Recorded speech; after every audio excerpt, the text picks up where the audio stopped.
What has been blown way out of proportion? The sweater that was on a girl's windshield. Her mom went on Facebook or whatever saying it was a trick for an attempted kidnapping of her daughter and for young girls to watch out for sweaters on windshields. Turns out some teens just outed on there to be funny, nothing behind it. And a lady in St. George, Utah accused a woman of trying to kidnap her child. She wasn't paying attention and grabbed the handle of the stroller thinking it was the handle of her shopping cart. Police investigated. The surveillance video shows her grabbing the stroller handle and releasing it because she realized her mistake before the mother even noticed. Apparently she went on Facebook and wrote some blown out of proportion story of what happened. No charges. No kidnapping attempt was made. I'm perversely happy that I have heard nothing about either of these. Sometimes I feel I spend too much time on the net. People blow everything politicians do out of proportion. My favorites from both sides was the Trump 2 scoops thing and the Obama putting mustard on his hamburger. Seriously, who gives a frick? Fidget spinners. There's magazines and anime about that. In my small country, 10.5 m inhabitants, somehow a shipment of 16,000 spinners was destroyed for not following some rules. It's just a bearing. Zika. It was all the hype on the news about how it's spreading and we're all gonna get it. Then the media just stopped reporting on it and no one cares. Far Cry 5 being in Montana, some place in Africa, some tropical place, and a fictional place that's somewhere around Nepal are okay. Just don't put your game in Montana apparently. As a Montanan, I look forward to seeing how the game is. Outrage culture is way out of hand. Everyone is outraged by something all the time if you believe the media, and everyone's response is to slam whatever they're mad about in social media. Related is the internet pile-on culture. Some nobody makes a thoughtless insensitive joke on Twitter or something and the entire internet decides this person is basically Satan and needs to have their life ruined, including contacting their employers and friends, posting all their private info, etc. etc. It's freaking disgusting and should frankly be illegal. Having a career. If you make good money and satisfied, then you do not have to listen to other people about being lazy for not wanting to move up. Moving up may mean more money, but also more hours, responsibilities, and stress. Don't let others dictate your life if you are happy with it. In the end, you decide to live your life and the most valuable commodity in life is not money, but time and how you spend it on earth. The Orson Welles hoax. The story actually consists of two hoaxes. Orson Welles' radio play scared a handful of people and the media blew it out of proportion to the night America went crazy to stop radio from taking over newspapers by implying radio was dangerous or irresponsible. Crapping yourself after eating Taco Bell. I ate some T-Bell breakfast and feel quite secure in my ability to sneeze with confidence all day long. It's never made me crap myself ever. I think the people this affects must eat like $30 of Taco Bell in a sitting. I've never had this problem either.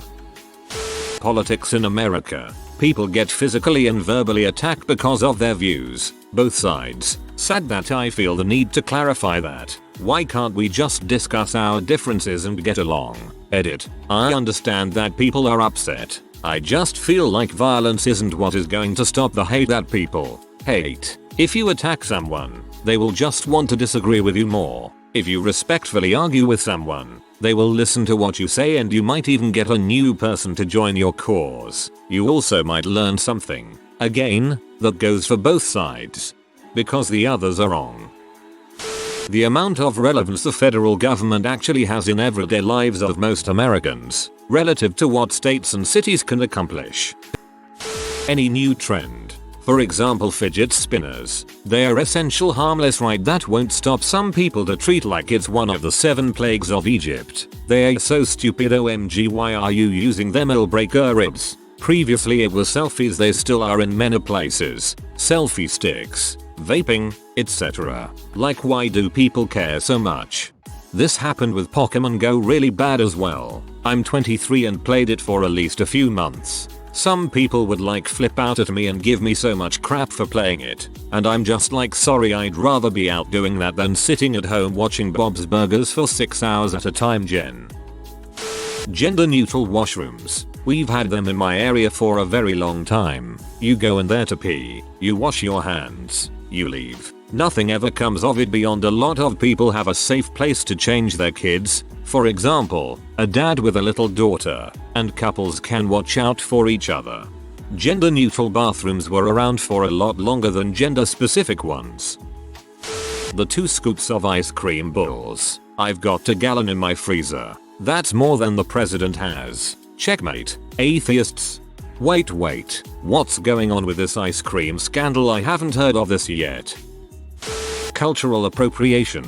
Yes, some cases are offensive and racist, but in cases where it's borrowing from another culture because you genuinely like and appreciate what its people have created, I've never seen a person from that culture complain. Tasteless tattoos, bad. Dreadlocks or celebrating Kwanzaa with someone you love, go for it. Seriously, freaking chill. You don't need to be outraged for a culture you're not even part of. They're perfectly capable of choosing what they're angry about.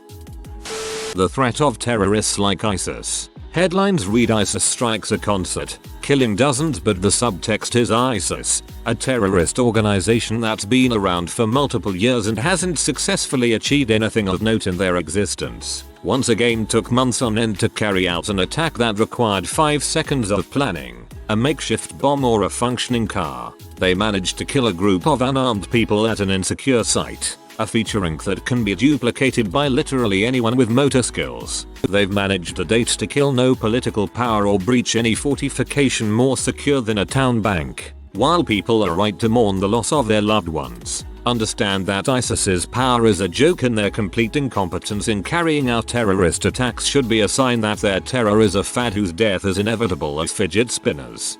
Assuming they aren't just taking credit for every single school shooting and mass murdering that they didn't even take part in. That Confederate flag removal thing. People really showed up with guns to protect a weak butt flag that's been obsolete for hundreds of years and were willing to shoot someone over it. I can understand the removal of the flag being important. What I didn't get were the removal of monuments. People who say the left are triggered. It isn't the left who are triggered or special snowflakes. It's literally a minority in every group, every nationality, every race. It's not liberals. It's some of every single group. Yes, some liberals get triggered when you don't agree with them. Some conservatives got triggered when a coffee cup was red without Christmas trees. On that note, people need to stop misusing triggered. It gets used as a cheap way to avoid discussing by just shouting heard or triggered because someone disagreed with them. They've made it meaningless. It's also insulting to those that do have triggers that set off flashbacks of traumatic events, like those with PTSD. That being liberal means you're an easily offended snowflake. I'm pro-marijuana, pro-choice, agnostic, Democrat, pro-LGBT rights, etc. So pretty dang liberal. But no, I don't get outraged by every little thing. I don't get easily offended. I don't white knight frivolous causes on the internet aka keyboard warrior slacktivist SJW. And I know when something is just poor taste, or stupidity, and not actual hate that needs to be campaigned against or boycotted or censored. I also love dark humor. I'm not a snowflake. Or casting liberal or conservative like their insults. I had a family member call me a liberal because I argued about the current administration's treatment of the EPA, as if he was disgusted with me for my opinion and needed to call me the devil. Safe spaces. It seems like for every one time where someone actually tries to create a safe space, I find 20 people decrying them. Terrorism. It kills many people and is a blight on society and our world, but it receives an absurd amount of coverage and tension in proportion to other threats. The billions of dollars spent, millions of hours wasted yearly in security lines that do nothing, countless horrible policies that restrict freedoms. The world would be a better place if we stopped blowing terrorism out of proportion. Because when we do, they win. Hatred for the dab. There's a whole dance style along with it. Now, just because a lot of people find it amusing, it's treated like the most awful social faux pas imaginable. Everybody does it in parody. They know it's a little bit dumb. Just chill. Bottle flips, fidget spinners, Pokemon Go, and dabbing. If something young people enjoy gets popular, people will hate it. The influence alcohol commercials have on society. I don't think anyone sees a man on TV climbing a mountain and says, yeah, alcoholism sounds great. This is just a result of the 21-year wait and its mystery and lack of education prior, and society saying alcohol is the life of the party. Also, peer pressure. I've never been pressured, and anyone who asks will take no for an answer. Politics today. Nearly every American on both sides want the same things. Eliminate poverty. Provide equal opportunity for everyone. Make society better for everyone. Everyone to be healthier. We just have different ideas about how to accomplish them. Instead we think that the other side is evil and hateful. There are a few select elitists on both sides that want to keep us divided, and they are doing a very good job at it.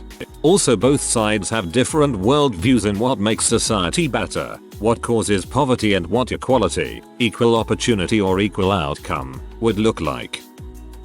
People freaking out about SJWs. If there's ever an example of rage against a thing being enormous when the thing itself is really small, it's this. I've never come across anyone that fits the description in real life, and they are surely few and far between. However, I think the people who are outraged at them might start to see them everywhere. Like they see someone with color in their hair and go, there's one, when in reality they aren't. Also, seriously, the way you can get judged for having a little color in your hair is insane.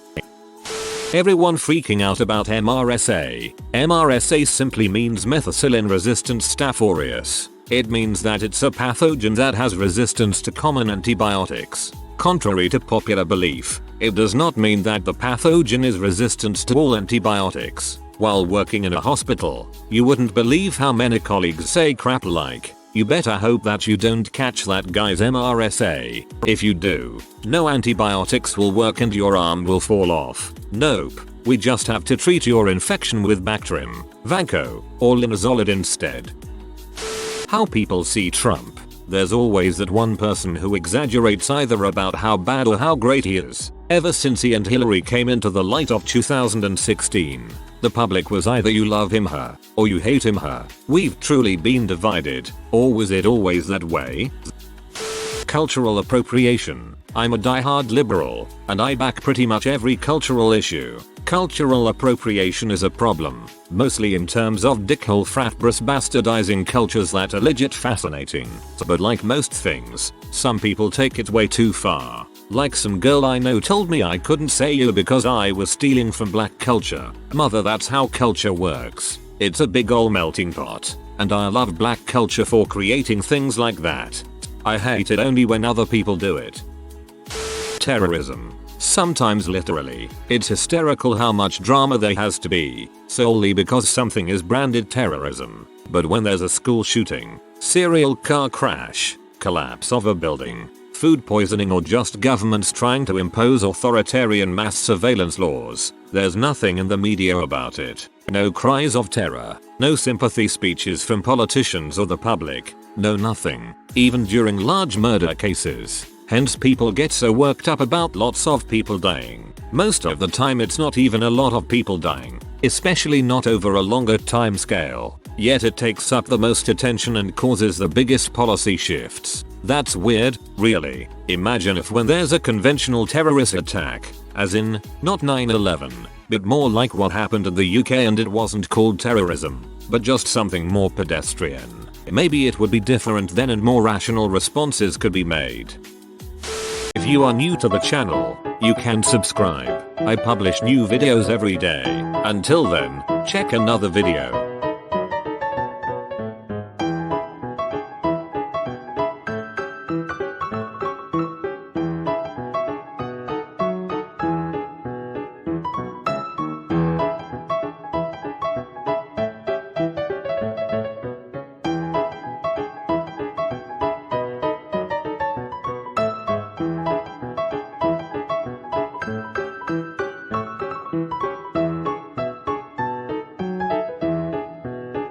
Bye for now.